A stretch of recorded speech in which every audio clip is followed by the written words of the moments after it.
গত এপিসোডে আমরা বুটস্ট্র্যাপের ডিসপ্লে যে প্রপার্টিগুলো flex justify content align items এই প্রপার্টিগুলো নিয়ে আলোচনা করেছি। তো আজকের এপিসোডে আমরা বুটস্ট্র্যাপের যে পরবর্তী টপিকস আছে, যদি আমরা বুটস্ট্র্যাপের ওয়েবসাইটে যাই তাহলে আমরা দেখতে পাবো যে বুটস্ট্র্যাপ ডকুমেন্টেশনে আমাদের লেআউটের যে ব্যাপারগুলো এগুলো আমরা অলরেডি দেখছি আর কি। কন্টেইনার্স, গ্রিড এবং কলাম কিভাবে তৈরি করতে হয় এই ব্যাপারগুলো। গাটার্স মানে হচ্ছে আপনার গ্যাপগুলো যেগুলো আছে রোর ভিতরে, যেরকম G3 বা G4 G5 লিখলে যে গ্যাপটা হয় এটাও আমরা কিন্তু দেখছি। সাপোজ ধরেন ডিফ ক্লাস রোতে দিয়ে যদি আপনি G3 দেন তাহলে আপনার গ্যাপটা হবে কত 1 rem অর্থাৎ 1 rem মানে হচ্ছে 16 পিক্সেলের মতো হবে আর কি। এরকম অলরেডি আমরা কিন্তু দেখছি। তো গ্যাপ ইউজ করতে গেলে অবশ্যই G3 দিলে এটা গ্যাপ হয়ে যাবে। আরেকটা ব্যাপার হচ্ছে যে আরেকটা গুরুত্বপূর্ণ ব্যাপার দেখেন, এখন ব্যাপারটা হচ্ছে যে যদি রো হয় সেক্ষেত্রে এই জায়গায় আমরা কি করতে পারি, ডিফ ক্লাস দিয়ে একটা কলাম দিতে পারি, সাপোজ XL3, এবং আরেকটা হচ্ছে আপনার এখানে আমরা একটা ইমেজ কল করলাম assets images, এরপরে হচ্ছে 01, এবং আমরা ইমেজকে কি করব img ফ্লুইড ইউজ করব যেন সেটা ম্যাক্সিমাম উইডের মধ্যেই থাকে। এখন এর মধ্যে আরেকটা ইমেজ আমরা নিলাম, রোর ভিতরে দুইটা ইমেজ আমরা নিব। রোর ভিতরে দুইটা কলাম আছে এক্সেল করে, তো দুইটা কলামে আমাদের যে এই যে আইকনটা কি বলে ইমেজ যেটা আছে সেটা আমরা এখানে দেখতে পাচ্ছি। তো এখন যেহেতু এখানে দেখেন জাস্ট রো আছে, তো এই স্ক্রোল বারটা আসছে হচ্ছে এর মানে কারণটা হলো যে এর ভিতরে কন্টেইনারটা দেওয়া হয়নি আমাদের। তো রো থাকলে এর ভিতরে এর একটা র্যাপার দিতে হয়, সরাসরি আসলে রো ওইভাবে কাজ করে না। তো এর মধ্যে যদি আমরা একটা কন্টেইনার দিই তাহলে আমাদের এই রোটা কন্টেইনারের মধ্যে থাকুক বা একটা র্যাপারের মধ্যে থাকলে সেটা আসলে আর তখন আর স্ক্রোল বারটা আসবে না।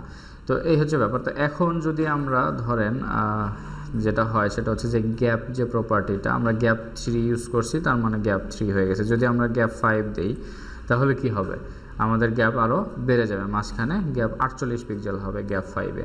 তো এখন আমরা ধরেন এটা তো রো এবং কলাম দিয়ে করা হয়েছে, তাই না? যদি আমরা রো এবং কলাম দিয়ে না করে সরাসরিভাবে অন্যভাবে করার চেষ্টা করি, দেখেন এখানে আমরা একটা কন্টেইনার নিব এবং মার্জিন টপ দিয়ে দিলাম সাপোজ 5 পিক্সেল।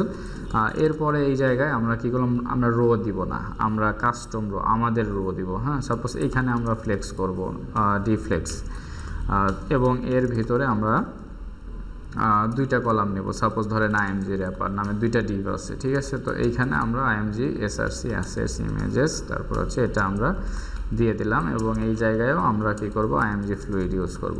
এখন ব্যাপারটা হচ্ছে যে এটা তো বুটস্ট্র্যাপ দিয়ে আমরা দুইটা কলাম তৈরি করলাম। যদি আমরা বুটস্ট্র্যাপের রো কলাম ইউজ না করে, কলাম না তৈরি করে আমরা যদি আমাদের মতো করে কলাম তৈরি করতে চাই, সাপোজ ডিসপ্লে ফ্লেক্স লিখে ডিফ্লেক্স লিখলে ডিসপ্লে ফ্লেক্স হয়ে যাবে, এবং এর ভেতরে যে ডিপগুলো আছে সেগুলাকে কি করবে, সেগুলাকে পাশাপাশি নিয়ে আসবে। তো দুইটা ডিপ আছে দেখেন এই জায়গায়, এখানে কিন্তু কোনো গ্যাপ নাই, আমরা কিন্তু কোনো গ্যাপ ইউজ করি নাই। তো এখন যদি আমরা গ্যাপ ইউজ করতে চাই তো সেক্ষেত্রে G3 দিলে কিন্তু আমাদের গ্যাপটা কাজ করবে না। দেখেন এখানে G3 দিলে 16 পিক্সেল নর্মালি গ্যাপ হওয়ার কথা, কিন্তু সেটা করবে না। এর কারণটা কি? কারণটা এটা হচ্ছে এই গ্যাপ প্রপার্টিটা কাজ করে এই জি হাইফেন দিয়ে যে ক্লাসটা, এটা কাজ করে হচ্ছে রোর সাথে। যখনই রো থাকবে তখনই সে এইটা কাজ করাইতে পারবে। আপনার যদি একটু দেখি, দেখেন এখানে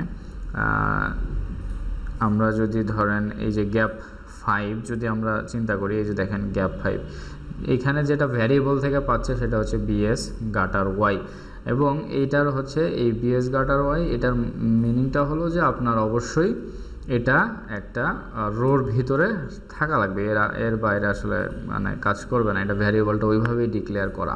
তো এখন আমরা যদি এইখানে যদি গ্যাপ তৈরি করতে চাই তাহলে আসলে আমরা এক্স্যাক্টলি কীভাবে করব, এখানে যেহেতু আমরা কাস্টমভাবে ডিসপ্লে ফ্লেক্স ইউজ করলাম তো রো ইউজ না করে, তো সেক্ষেত্রে আমরা কি করতে পারি, এইখানে গ্যাপ দিতে গেলে আপনাকে গ্যাপ লিখতে হবে, GAP ফুল ওয়ার্ডটা লিখতে হবে গ্যাপ। আপনি যদি এখানে 5 লেখেন তাহলে কাজ করবে, এটা সব সময়ের জন্য কাজ করবে। দেখতে পাচ্ছেন যে গ্যাপ 5 দিলাম, আমাদের কিন্তু এখানে মাঝখানে গ্যাপ 5 অলরেডি তৈরি হয়ে গেছে।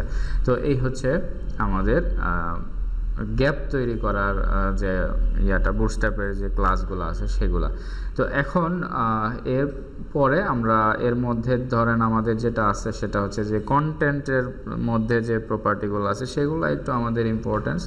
তো এই লেসনে মোটামুটি ইম্পর্টেন্স যেগুলো আছে সেগুলো আমরা অলরেডি কভার করে ফেলছি। Break point, container, grid, columns, gutters, হ্যাঁ, জেড ইন্ডেক্স তো আমরা বুঝি আসলে।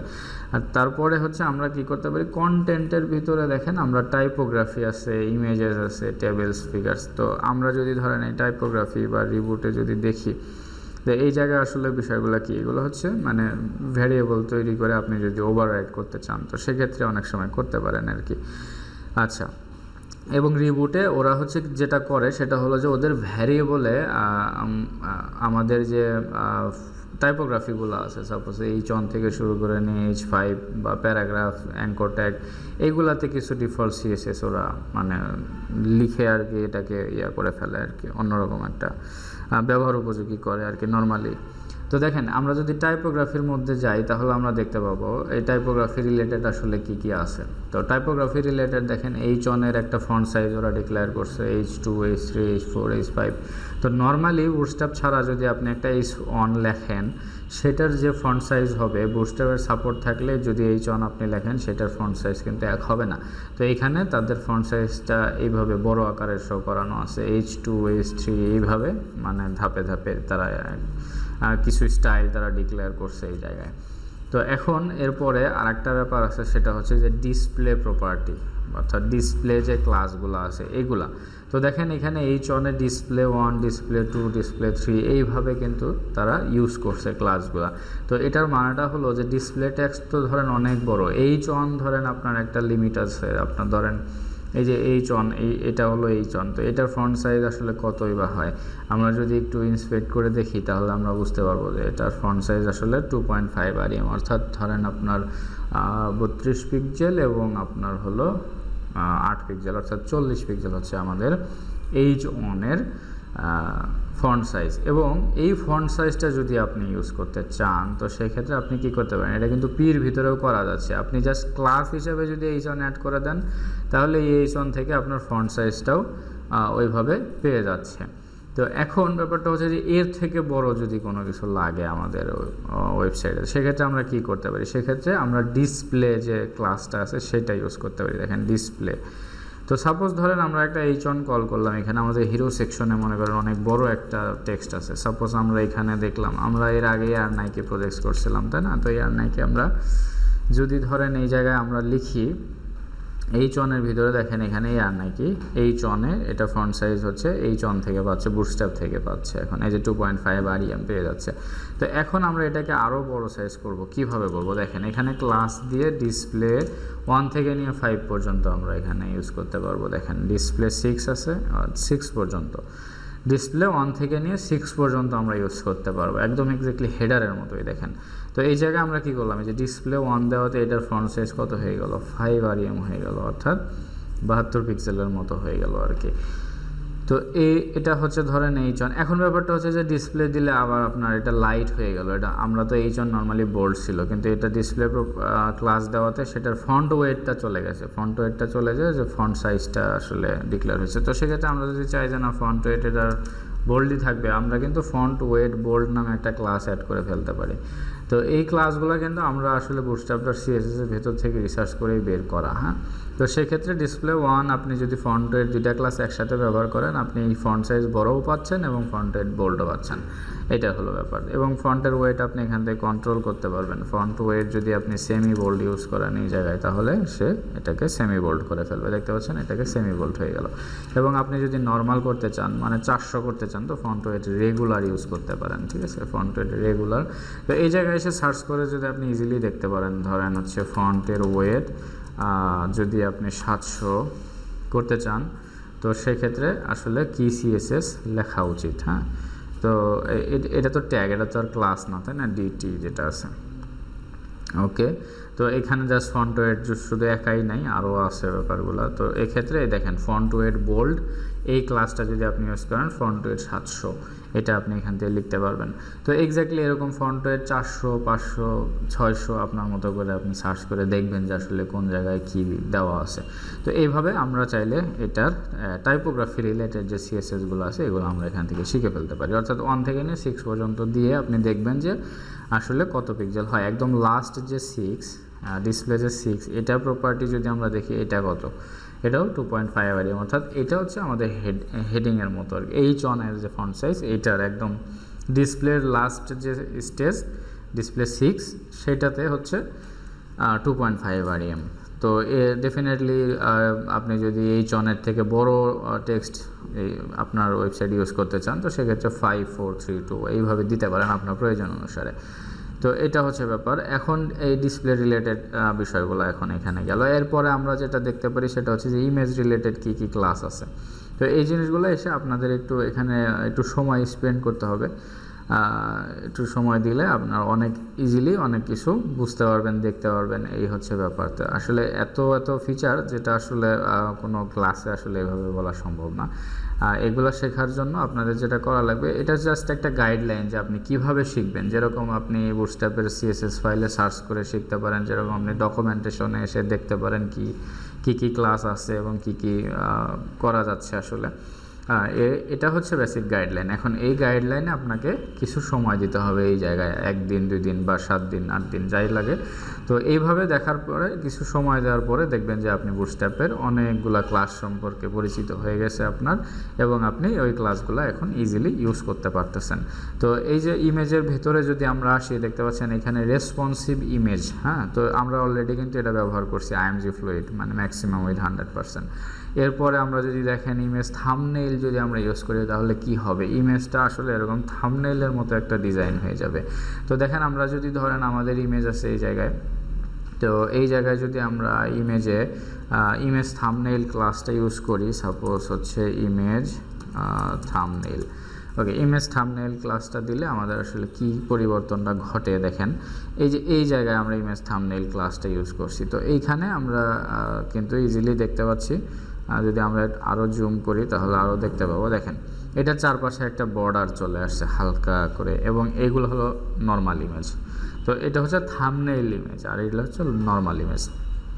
তো আপনার যদি ইমেজে এরকম ধরেন কিছু বর্ডার লাগতেছে তো সেক্ষেত্রে আপনি কিন্তু এরকম ইমেজ থাম্বনেইল ইউজ করতে পারেন। এবং এখানে দেখেন ইমেজের বর্ডার রেডিয়াস আপনি এখান থেকে কন্ট্রোল করতে পারতেছেন এই জায়গায়, হ্যাঁ, এটাকে বলা হচ্ছে রাউন্ডেড কর্নার। তো আমরা চাইলে এগুলা এখানে বর্ডার রেডিয়াস দিতে পারি। তো দেখেন এখানে আসলে বর্ডার রেডিয়াস যদি আমরা দিতে চাই তাহলে কি করতে পারি, রাউন্ডেড নামে একটা ক্লাস আছে সেটা ইউজ করতে পারি। তো রাউন্ডেড ক্লাস ইউজ করলে আপনার কি হবে, এটা রাউন্ডেড হয়ে যাবে, বর্ডারটা রেডিয়াস হয়ে যাবে। তো দেখেন আমরা যদি এখানে এটাকে রাউন্ডেড ইউজ করি তাহলে আমাদের কি হয়, আমাদের এই জায়গায় এই যে বর্ডার রেডিয়াসটা রাউন্ডেড হয়েছে, এটা তো ইমেজের বাইরে যে বর্ডারটা আছে সেটা রাউন্ডেড হবে। এইখানে যদি আমরা দিই তাহলে আরও ভালোভাবে বোঝা যাবে আর কি। ওকে, রাউন্ডেড। তো রাউন্ডেড দিলে আমাদের এই যে রাউন্ডেড হয়ে গেছে। এবং আমরা কিন্তু অলরেডি একটা ক্লাস শিখছিলাম যে রাউন্ডেড সার্কেল, যেটা দিয়ে আমরা ফ্ল্যাগ তৈরি করছিলাম। তো রাউন্ডেড সার্কেল দিলে 50% হয়ে যায় আর কি, 50% আপনার বর্ডার রেডিয়াসটা হয়ে যাবে। তো এটা হচ্ছে রাউন্ডেডের যে ক্লাসগুলো গেল সেটা। এবং এরপরে দেখেন এখানে আপনি ফ্লট যে ক্লাসগুলো আছে সেগুলো ইউজ করতে পারতেছেন। এই যে ফ্লট স্টার্ট এবং ফ্লটের ইন্ড দিলে কি হবে, দুইটা ইমেজ, সাপোজ মনে করেন আপনার দুইটা ইমেজ আছে এখানে, যেটা হয় আর কি, ধরেন আপনার এই জায়গায় এই ডিবের ভিতরে সাপোজ IMG কি আছে র্যাপার নামে একটা ক্লাস নিলেন আপনি, এখানে আপনার দুইটা ইমেজ আছে, সাপোজ মনে করেন এই ইমেজেস srcs images 1.jpg। ওকে, এবং এই জায়গায় আসলে ক্লাস আমরা না দেই, সাপোজ ধরুন দুইটা ইমেজ সেম ইমেজই আছে। ওকে, এই দুইটা ইমেজ আছে। এখন এই দুইটা ইমেজ তো ধরেন অনেক বড় ইমেজ, তো সেক্ষেত্রে দুইটা জায়গা হবে না, নিচে চলে আসছে এবং এখানে স্ক্রল বারও চলে আসছে। তো আমরা যদি ধরেন ইমেজের কোনো ডিফল্ট উইথ থাকে কখনো, হ্যাঁ, ধরেন ছোট ইমেজ যদি থাকে তো সেক্ষেত্রে তো আপনার এত বড় ইমেজ হবে না, তাই না? তো সেক্ষেত্রে আমরা কী করলাম, 400 পিক্সেল দিয়ে ইমেজের উইথ ফিক্সড করে দিলাম। তো ধরেন আপনার ইমেজ আছে, যেটা আপনি এখানে যেটা অ্যাড করবেন সেটার ইমেজই আছে, উইথ আছে 400 পিক্সেল। তো এখন আপনি যেটা করতে পারেন সেটা হচ্ছে যে ফ্লট ক্লাস ইউজ করতে পারেন, ঠিক আছে। সাপোজ ধরেন আছে ফ্লট লেফট ইউজ করতে পারেন, অথবা ফ্লট স্টার্ট আছে আর কি। হ্যাঁ, ফ্লট স্টার্ট যদি আপনি ইউজ করেন তাহলে কি হবে, এটা ফ্লট লেফটের দিকেই আছে নর্মালি, তো কাজে এটা আসলে ওইভাবে পার্থক্যটা বোঝা যাবে না। আপনি যদি এইখানে ফ্লট ইন্ড ইউজ করেন তাহলে আপনি দেখতে পাবেন ইমেজটা রাইটে চলে গেছে, একটা ইমেজ একদম রাইটে চলে গেছে এবং আর একটা ইমেজ আছে হচ্ছে লেফটে। তো এটা যদি আমরা ফ্লটের স্টার্ট যেটা আছে সেটা যদি আমরা যদি না করি তাহলেও আমরা কোনো ডিফারেন্স কিন্তু দেখতেছি না। এইটা যদি আমরা রাইটে নিতে চাই, সাপোজ ধরেন দুইটা ইমেজ আছে পাশাপাশি, আপনি আর একটা ইমেজকে চাচ্ছেন একদম শেষের দিকে নিয়ে যেতে, তো সেক্ষেত্রে আপনি কী করতেছেন, ফ্লট ইন লিখে ওইটাকে রাইটে দিয়ে দিতেছেন। তো এটা আপনি ইজিলি করতে পারবেন এখানে ফ্লট সিএসএস দিয়ে। এবং আরেকটা ব্যাপার হচ্ছে যে এখানে ধরেন এই যে মার্জিন অটো যদি আমরা মাঝে মাঝে ইউজ করা লাগে, তো মার্জিন অটো, ডিসপ্লে ব্লক, এই যে ডি ব্লক, মার্জিন অটো, এগুলা কিন্তু আমরা চাইলে ইউজ করতে পারি এই জায়গায়। তো দেখেন ব্যাপারটা হচ্ছে যে এই জায়গায় যদি আমরা মার্জিন অটো ইউজ করতে চাই তাহলে এমএক্স অটো দিলে এটা মার্জিন অটো হয়ে যাবে আর কি। তো এখানে দেখেন এটা ক্লাসটা পাবে, কিন্তু এটা মাঝখানে আসবে না। এটার কারণ হলো এটা একটা ডিসপ্লে সেট করা লাগবে, আপনার ডিসপ্লে ব্লক দিতে হবে। দেখেন মার্জিন অটো দিলে কি হয়, এমএক্স অটো মানে এক্স অক্ষ বরাবর অটো। হ্যাঁ, আর যদি আপনি মার্জিন ওয়াই দেন তো সেক্ষেত্রে ওয়াই অক্ষ বরাবর হবে, ঠিক আছে। মার্জিন ওয়াই আসলে অটো হয় না, ওয়াই হচ্ছে আপনার সামথিং যে কোনো কিছু দিতে পারেন, 1 2 3 4 5 পর্যন্ত দিতে পারেন। মার্জিন ওয়াই দিলে আপনার এটাকে মার্জিন ওয়াই 1, তো এটা যদি পায় তাহলে আমাদের কি হবে, এখানে মার্জিন ওয়াই যে মার্জিন টপ পাইছে, মানে 4 পিক্সেলের মতো টপ। তো এখানে মার্জিন এক্স যদি আপনি অটো দেন এবং ডি যদি ব্লক করেন, ডিসপ্লেটা এটার ব্লক হলো এবং মার্জিনটাও কি হবে, অটো হবে, তাহলে এটা মাঝামাঝি অবস্থানে আসতেছে। তো আমরা তো ডিসপ্লে ব্লক করে মার্জিন অটো কন্টেইনারে দেওয়া থাকে, যার কারণে কন্টেইনার সেন্টারের লাইন থাকে সবসময়, ঠিক আছে। তো এইভাবে কিন্তু আমরা চাইলে ইউজ করতে পারি বুটস্ট্র্যাপের সিএসএস দিয়ে। এইখানে দেখেন, তো এইগুলা দেখলে আপনার হচ্ছে একটা আইডিয়া চলে আসবে আসলে কি কি ইউজ করা যায় অথবা কি কি ইউজ করা লাগতেছে। তো এই হচ্ছে ব্যাপার, এবং পরবর্তী এপিসোডে আমরা নেক্সট পরের টপিকস নিয়ে আলোচনা